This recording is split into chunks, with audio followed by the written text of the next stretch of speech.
안녕하세요, 성도 여러분. 매일의 묵상에 함께 하시는 여러분 모두를 주님의 이름으로 환영합니다. 네, 오늘도 묵상을 통해서 말씀으로 하나님과 동행하는 그 은혜를 다 누리시는 오늘 하루 되시기를 축복합니다. 오늘 여러분과 함께 나눌 말씀은 민수기 16장 44절부터 48절까지의 말씀입니다. 이 말씀을 제가 봉독하도록 하겠습니다. 여호와께서 모세에게 말씀하여 이르시되 너희는 이 회중에게서 떠나라. 내가 순식간에 그들을 멸하려 하노라. 하심에 그 두 사람이 엎드리니라. 이에 모세가 아론에게 이르되 너는 향로를 가져다가 제단의 불을 그것에 담고 그 위에 향을 피워 가지고 급히 회중에게로 가서 그들을 위하여 속죄하라. 여호와께서 진노하셨으므로 연병이 시작되었음이니라. 아론이 모세의 명령을 따라 향로를 가지고 회중에게로 달려간즉 백성 중에 연병이 시작되었는지라. 이에 백성을 위하여 속죄하고 죽은 자와 산 자 사이에 섰을 때에 연병이 그치니라. 아멘. 네, 오늘 매일의 묵상은 민수기 16장 본문입니다. 민수기 16장은 이제 고라라는 사람이 주동하여서 일어난 반역이 기록되어 있는 장이죠. 레위의 혈통인 고라, 레위 족속인 고라가 주동하였고 또 르우벤 자손의 다단과 아비람과 온이 함께 참여하여서 지휘관 250명이나 데리고 모세와 아론에게 반역을 일으켰습니다. 이 사람들의 공통점은 자신들의 역할에 만족하지 못한다는 것이죠. 고라는 제사장이긴 했지만 대제사장인 아론의 자손들에 비해서 자신들의 역할이 보잘것없다 여겼던 것입니다. 더욱이 아론의 아들들이었던 나답과 아비후가 다른 불을 들여 죽게 된 이 사건을 보면서 그들보다는 자신들이 더 대제사장에 적합하다고 여기게 되면서 제사장의 직무가 이제 불만처럼 여겨졌던 것입니다. 또 르우벤 자손의 다단과 아비람 또한 이스라엘의 장자인 르우벤의 자손들이었는데요. 그럼에도 불구하고 셋째 아들인 레위의 후손인 모세가 지도자로 서 있음에 불만을 가졌던 것입니다. 장자는 우리인데 왜 셋째 아들의 후손인 모세가 지도자인가? 우리가 지도자로 서야 하는 것 아닌가? 이런 불만을 가졌던 것이죠. 그래서 이들은 함께 반역을 꾀한 것입니다. 3절에 보시면 너희가 분수에 지나도다 이렇게 말합니다. 이 말의 뜻은 당신들만 이 백성을 다스리는 이 일을 주관하는 것은 지나친 일이다. 이런 뜻이 되겠습니다.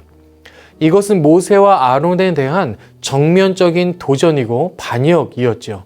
그런데 이 반역은 모세와 아론에게만 국한된 것이 아니라 더 나아가서 이것은 하나님에 대한 도전이고 반역이 되는 것입니다. 왜냐하면 모세와 아론을 세운 분이 바로 하나님이시기 때문이죠. 자신에게 주어진 것에 만족하지 못하고 대제사장의 자리와 지도자의 자리를 탐하며 그들을 세운 하나님께 정면으로 반역을 일으킨 그들의 최후가 어떻게 되었을까요? 민수기 16장 중에서 32절과 33절에 그들의 최후가 이렇게 기록되어 있습니다. 땅이 그 입을 열어 그들과 그들의 집과 고라에게 속한 모든 사람과 그들의 재물을 삼킴에 그들과 그의 모든 재물이 산채로 스올에 빠지며 땅이 그 위에 덮이니 그들이 회중 가운데서 망하니라. 아멘. 네, 그들이 결국 망했습니다. 그들은 땅이 그들과 그들의 모든 재물을 산채로 삼켜 버렸죠.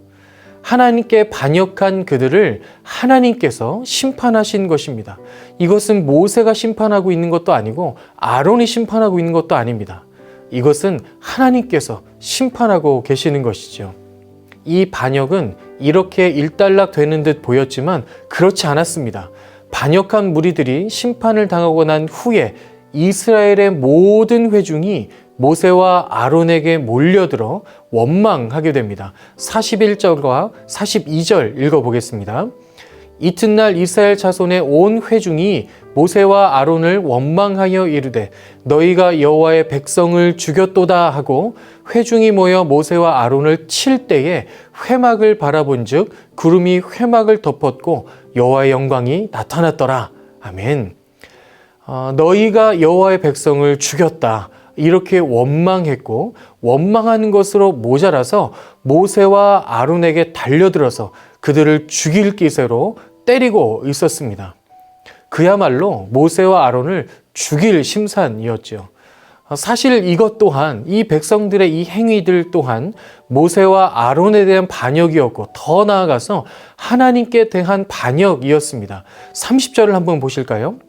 만일 여호와께서 새 일을 행하사 땅이 입을 열어 이 사람들과 그들의 모든 소유물을 삼켜 산채로 스올에 빠지게 하시면 이 사람들이 과연 여호와를 멸시한 것인 줄을 너희가 알리라.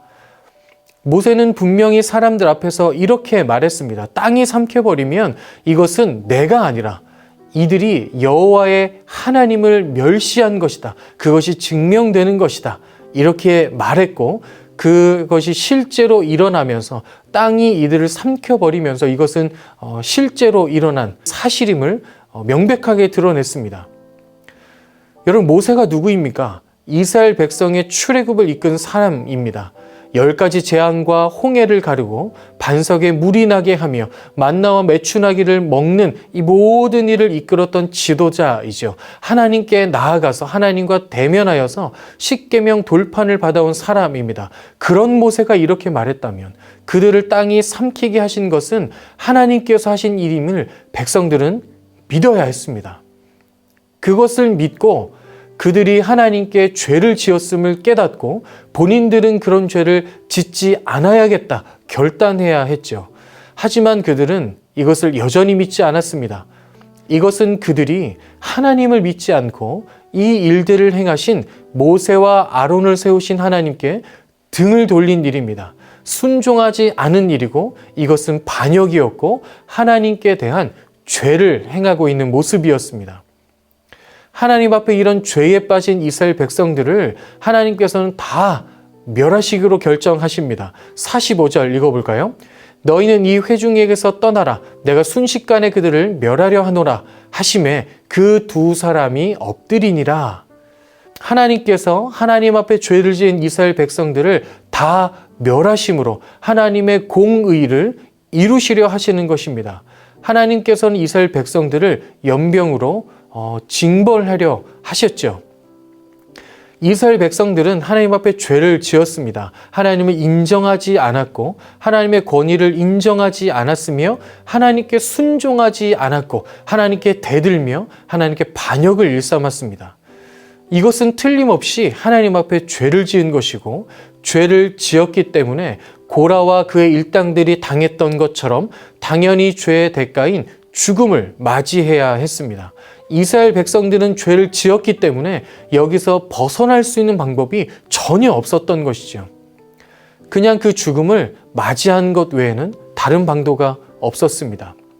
그런데 이때 모세와 아론이 한 행동을 한번 보시기 바랍니다. 47절과 48절 말씀입니다. 아론이 모세의 명령을 따라 향로를 가지고 회중에게로 달려간즉 백성 중에 연병이 시작되었는지라. 이에 백성을 위하여 속죄하고 죽은 자와 산 자 사이에 섰을 때에 연병이 그치니라. 아멘. 모세와 아론이 백성을 위해서 속죄하면서 산 자와 죽은 자 사이에 섰습니다. 하나님께 대한 반역이기도 했지만 이들의 이 행위는 모세와 아론을 향한 반역이기도 했죠. 자신들을 반역한 그들, 그래서 자신들의 목숨까지 빼앗으려고 했던 그들을 위해서 모세와 아론은 목숨을 걸고 산자와 죽은 자 사이에 섰던 것입니다. 더 이상 죽은 자가 나오지 않도록 하나님의 징벌을 막아서 그 자리에 선 것입니다. 하나님께서 반역한 자들을 하나님께서 심판하신 일인데 이것은 하나님의 공의를 이루는 일인데 그 일을 가로막은 것이죠. 이것은 자신의 목숨을 내놓아야만 가능한 일이었습니다. 하나님께서 그들에게 쏟으시는 그 진노의 심판을 가로막아서서 자신의 생명으로 대신 받아내려 했던 것입니다. 그래서 자신의 생명을 걸고 막아선 모세와 그 아론으로 인해서 연병이 그치게 되고 하나님의 진노와 심판이 그치게 되는 것이죠. 이 모세와 아론의 이 행동들을 보면서 우리는 여기서 자연스럽게 예수님을 떠올리게 됩니다. 죄인이 되어서 하나님의 영광에도 이르지 못하게 된 죄의 대가인 영원한 죽음을 맞이하게 된 인간들을 위해서 자신의 생명을 십자가에 내어주신, 그렇게 하나님과 우리 사이에 중보자로 서신 그 예수님이 이 지금 모세와 아론의 이 행위에 오버랩 되어지는 것이죠. 그 예수님께서 자신의 생명을 대신 십자가에 내어놓으시고 하나님과 우리 인간 사이에 중보자로 서시는 것입니다. 그리고 영원한 우리의 화목제물이 되심으로 하나님과 우리 사이를 회복시켜 주시는 것이죠. 우리에게 임해야 마땅한 그 죄의 대가를 대신 받아주시고 하나님과 우리 사이가 더 이상 죽음으로 끊어진 것이 아니라 생명으로 연결되고 회복되게 하여 주시는 것입니다. 예수님이 우리에게 중보자로 그렇게 행하여 주신다는 것이죠. 사랑하는 여러분, 오늘 본문에서 이스라엘 백성들이 모세와 아론으로 인해 죽음을 면하고 생명을 얻게 된 것처럼 저와 여러분도 우리 대신 죄의 대가를 치러주신 그 예수님 덕분에 새 생명을 얻은 사람들입니다. 예수님으로 인해 하나님을 여전히 아버지라 부르며 하나님과 함께 동행하며 살아갈 수 있게 된 하나님의 자녀가 된 저와 여러분들이지요. 그러므로 그렇기 때문에 우리는 우리의 삶을 살아가면서 계속해서 예수님을 기억하고 이 일을 이루어 주신 예수님과 동행해야 하겠습니다. 여러분, 그러면 예수님과 계속해서 동행하는 것이 어떻게 가능한 것입니까? 여러분, 그것은 말씀으로 가능하게 됩니다. 요한복음 1장 14절을 보시면 말씀이 육신이 되어 우리 가운데 거하심에 우리가 그의 영광을 보니 아버지의 독생자의 영광이요 은혜와 진리가 충만하더라, 이렇게 말씀하고 계십니다. 예수님께서 우리에게 말씀으로 오셨다, 이렇게 기록하고 있죠. 이 말씀은 우리가 말씀을 통해서 예수님의 그 충만한 영광과 은혜와 진리 가운데 들어가게 된다는 것입니다. 말씀을 사모하시고 여러분, 말씀을 가까이 하시기 바랍니다. 말씀을 읽고 묵상하고 암송하시면서 말씀이신 예수님과 날마다 동행할 수 있기를 바랍니다. 올해 우리 할렐루야 교회 표어가 깊이 말씀으로 널리 이웃에게이지요. 여러분, 깊이 말씀으로 들어가는 이 목적이 무엇입니까? 우리가 왜 깊이 말씀으로 들어가서 말씀과 동행하며 말씀으로 살아내는 것, 이것을 우리의 목표로 삼는 것입니까? 말씀을 잘 알자, 이 정도가 아닌 것이죠. 결국 말씀으로 깊이 들어가서 말씀이신 예수님을 더욱 닮아가는 것, 이것이 목적이고 목표 아니겠습니까?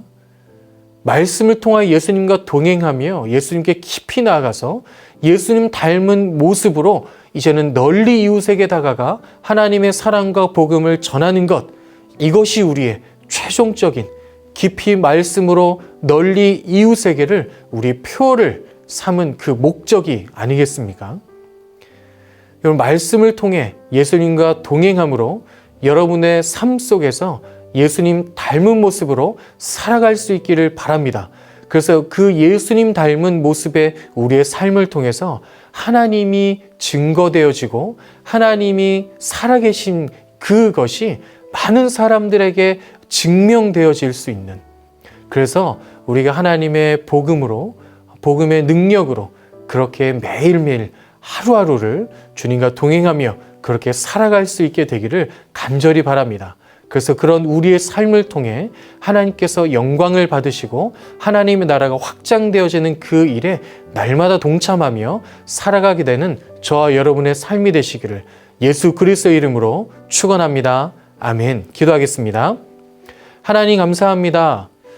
참 죄 많고 허물 많은 우리를 여전히 사랑하여 주시고 하나님의 자녀로 삼아주시니 감사합니다. 예수님, 감사합니다. 죄인 되어서 마땅한 영원한 죽음, 그 죄의 대가를 우리가 당했어야 함에도 불구하고 그런 우리와 하나님 사이에 중보자로 서셔서 그 죽음의 대가, 그 죄의 대가를 몸소 다 감당하여 주시고 우리가 하나님의 자녀로 말씀을 통해 하나님과 동행하는 삶을 살 수 있도록 하여 주심에 감사드립니다.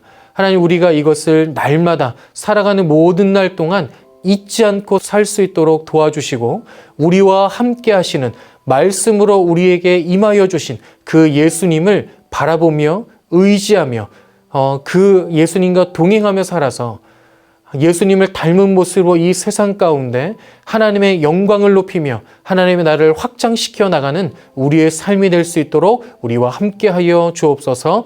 감사드리며 예수님의 이름으로 기도합니다. 아멘.